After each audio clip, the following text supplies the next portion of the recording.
I do these morning strolls around my house,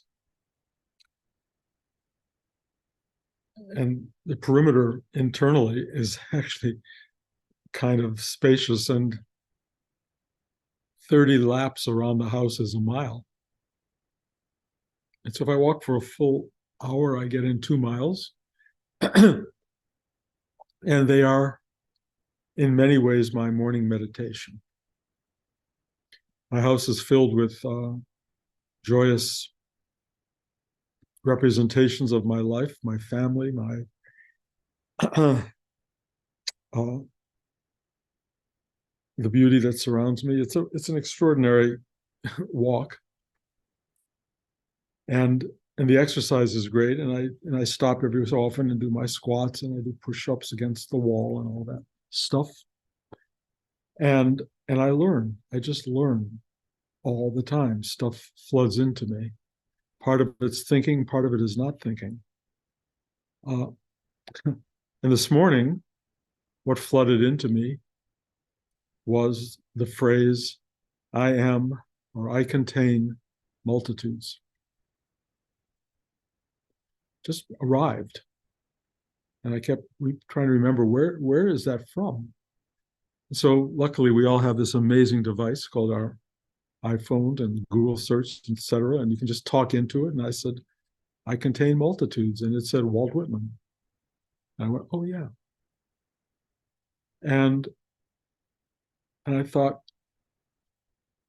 this is, in a sense, what I've been looking for, because I really never know what to say to you guys, or even to myself on some level, especially nowadays when everybody's saying something.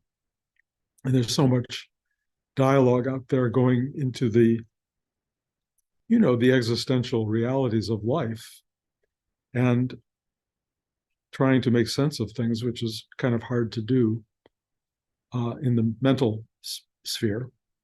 So the realm of I containing multitudes speaks to me.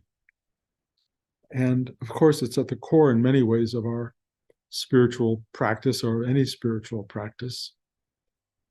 And I'm not sure as how Walt Whitman meant it, because in many ways, I think he meant I, as a person, contain multitudes. And that's fine in and of itself, because we are massively unknown to ourselves. We have so many aspects that are never even realized or witnessed or presented. The possibilities of our own existence are so extraordinary that we may never in a lifetime witness more than a small percentage of our possibilities of who we are. And for many people, the idea of multitudes doesn't exist at all. Most people, in an egoistic sense, define a story of who they are very early on, and they just stick to that. And every so often it breaks apart because of events in one's life or events in the world around them. And you start to see parts of yourself you never knew were there. And it's often kind of confusing, and you don't know how to grasp what you see. And it becomes complicated to see your goodness and your darkness, light and darkness, evil and goodness, all of those complications and contradictions that are part of the human condition. And most of us really are not well trained in terms of how to embrace our totality. And that's just ego mind, the personal self. The personal self is vastly possible of many things, many of which we would not expect until we see it in operation. And sometimes we learn wonderful things about ourselves, that we rise to occasions we don't imagine. Sometimes we don't measure up. Sometimes we hold on to one of those facets as though it's a completely defining element. And sometimes we're opening ourselves up to the unknown and the unexplored and the potential for discovery. Again, we're all so different in so many ways. But the larger sense of that is, one, if you are finding yourself opening up to all these egoistic aspects of yourself, and you're seeing really profound expansions of light and dark, there is an important need to embrace the totality of that, to hold on to the whole of what you are, not just to want it to be this way or to lock into a particular schematic for yourself, but to realize there's more to you than you ever imagined, and hold it, because it's you. You contain multitudes. And it's all part of the totality. And part of this lifetime is to learn how massive, in a way, you are. And just because you choose one path, or one path is chosen for you, and because you ignore all the other paths available, doesn't mean those paths didn't exist and that you aren't part of the being on the journey into many different spaces. And, you can be on one path and suddenly it goes off to a different direction, or a different, and you realize you are not defined by that path. You are defined by the being that can go on multiple paths or all sorts of different paths at different times. And you will have to, in a sense, make peace with those, or find the container that allows you to hold on to the totality. How do I hold on to the totality of myself? It's really work. It's effortful. Many people cannot do it. Some people go to therapists to help see it from different angles that they can't find on their own. Mostly it's, for, I think, people in general, an intellectual exercise, figuring it out. How am I this and how am I that? How do I become this? How do I become that? The deeper version is an emotional one, where you start to realize that you feel all of these things about who you are, that you feel the magnitude of yourself, and you are either comforted by it or scared by it, because there's parts of you you don't want to know about. You don't want to witness. You don't want to look at the full dimensionality of your inner being, the fact that you probably are as capable of doing terrible deeds as good deeds under the certain circumstances. But all that being what it is, either you contain it or you get fractured by it. If you contain it, you get to witness the magnitude of who you are, that you contain multitudes, kind of an amazing reality. But then there's another version of this, and it is the mystical version, that I contain multitudes is no longer a statement of the egocentric specific person that you are. It's turning the I into the witness of all life itself, to the supreme being out of which all of this happens, the multiplicity of realities that we are. Even though we may be multiple beings in ourselves, the very self itself is a manifestation of all being. And the incredible reality of this is that you are that which contains all beings as an ego, but more dramatically, you are that which is. That which contains all beings, including your multiplicity of beings. You are source itself. You can give it a name of God, you can call it whatever you want to call it, but there is a awareness that begins to dawn on people, to awaken people up to the fact that they are not just this multiplicity of beings, they are the totality itself. Or in other versions of that, the wave is the ocean.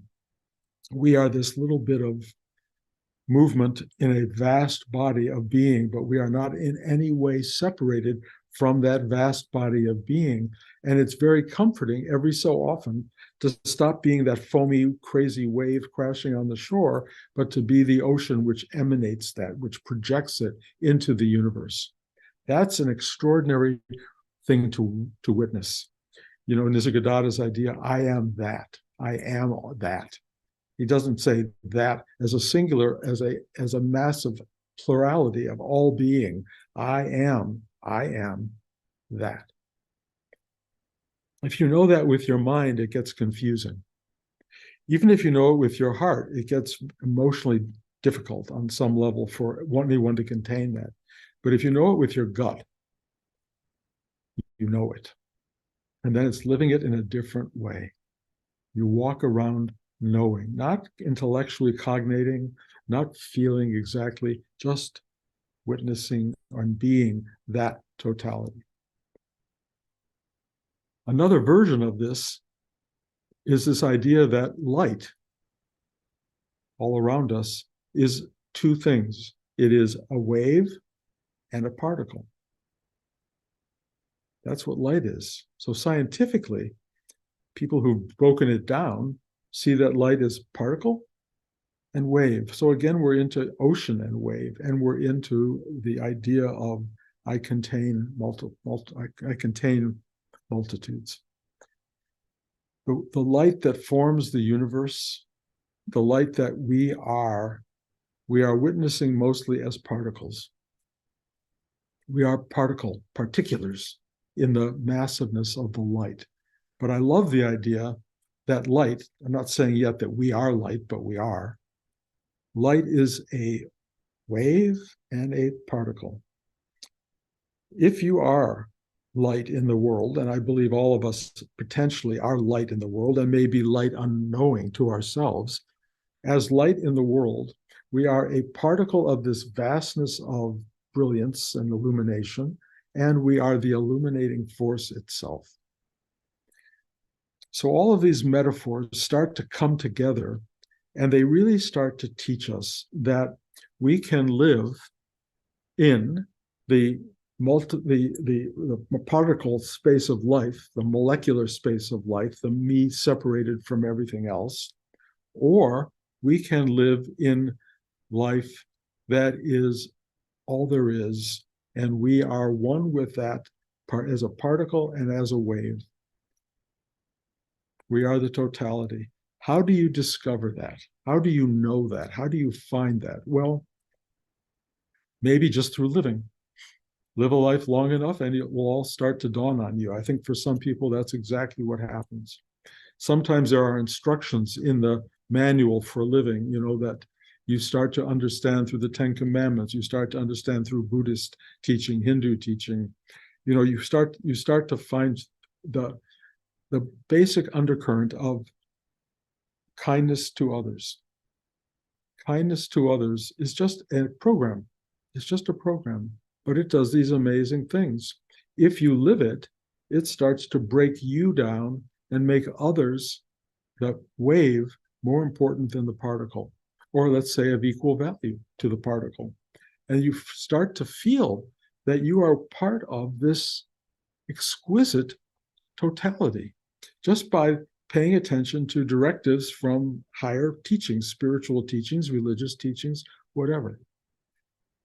There are a lot of things that happen in life that also can wake you up to some of this, many of them painful and tragic, unfortunately.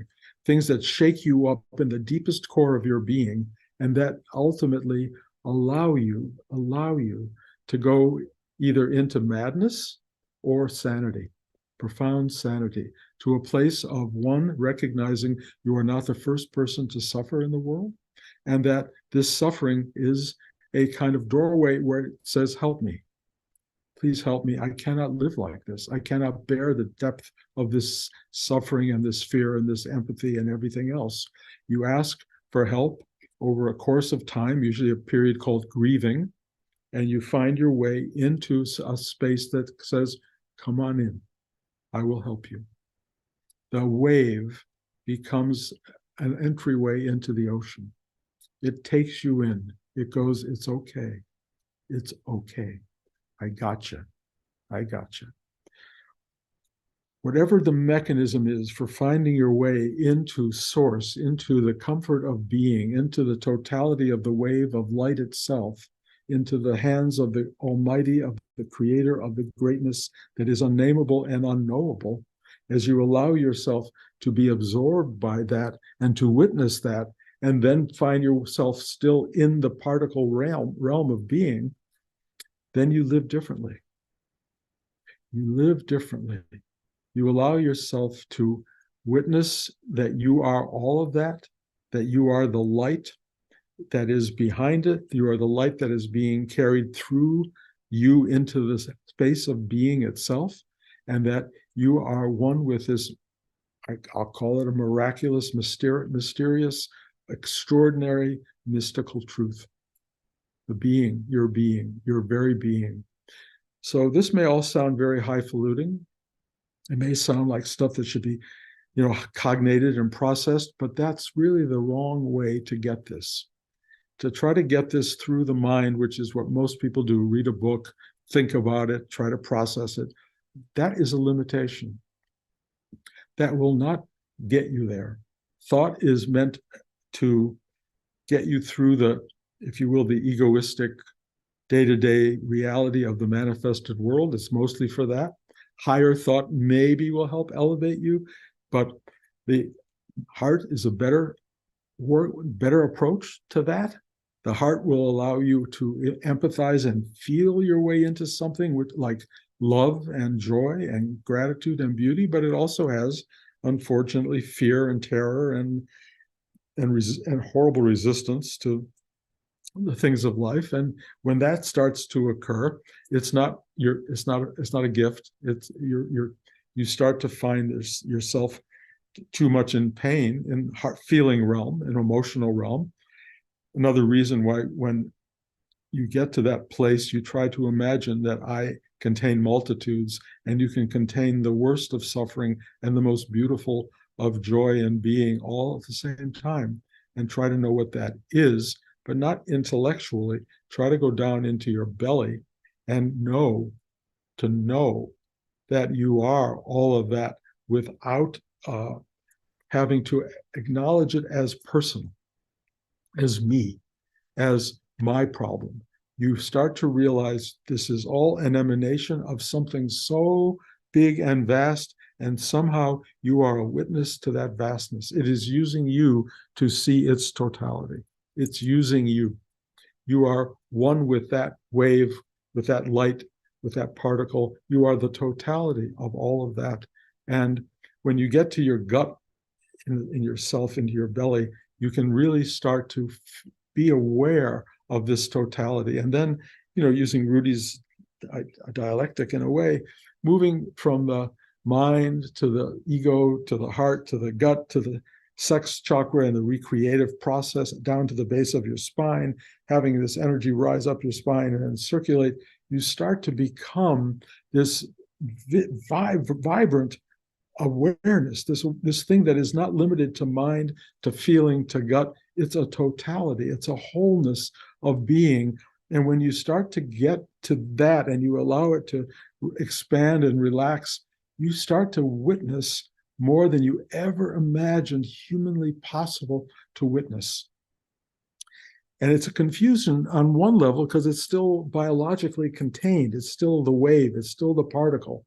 But it's not a particle for long, and it's not human for long. It's a short-term experience, but it is massive because it has such vastness, such totality within the particle. And you are that. You are the totality and the particle simultaneously. Not to be comprehended, you'll never figure it out. Computer scientists and people looking for all these answers are trying to figure it out. It's not the brain alone that works that through. It's something so much greater. It's such a deeper combination of all the parts of our being. We're here to witness that, to use that. And in times like this, which try men's souls, as they say, it's really important that you do this. Not just for you, because yes, you will be benefited by the containment of such vast totalities and opposites and differences and combinations of things that don't fit easily.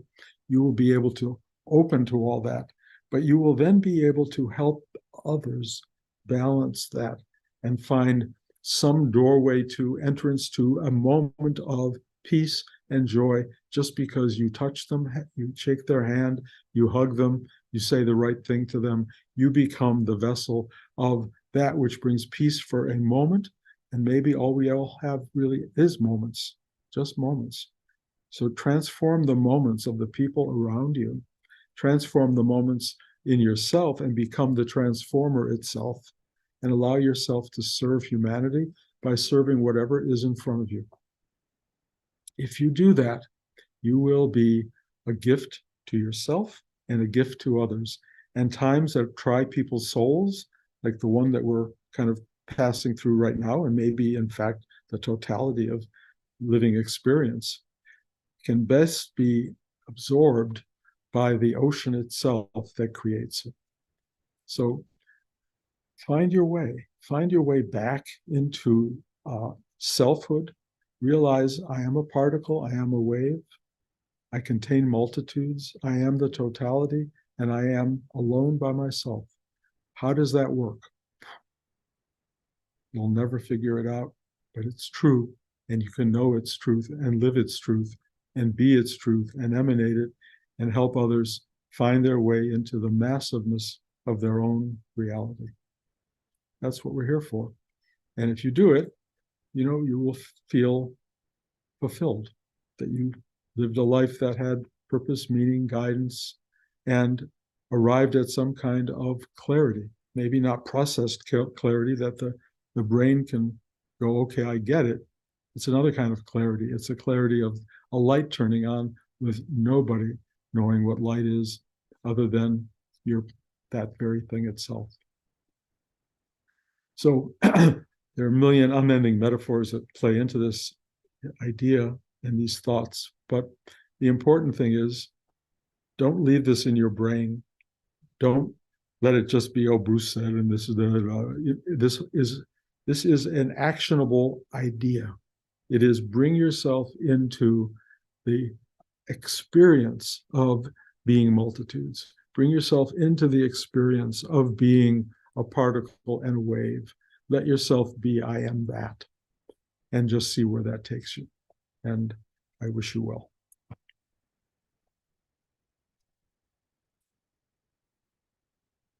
Any, I don't know, questions about any of this? I mean, I don't know. It's both very far out and it's really not far out at all. It's very immediate. And, there are people who are ready to hear this, and there are people who aren't ready yet. And there are people who may never kind of get this. But I do believe that when the molecule ceases to be and light takes over, that molecule looks into the light and sees the truth and hopefully hands itself over to its source. Okay. Well, thank you all for being here. Again, I apologize for not sending the invitation out this week. I guess a lot of you kind of know it'll just be here anyway, unless I say otherwise. So I appreciate your coming to class, and I love you all so much. And this light and this energy is way beyond the blue sky, and it knows exactly how much you mean to it and to the world around you. So thank you for being receptors and transmitters of this awareness. Have a great week.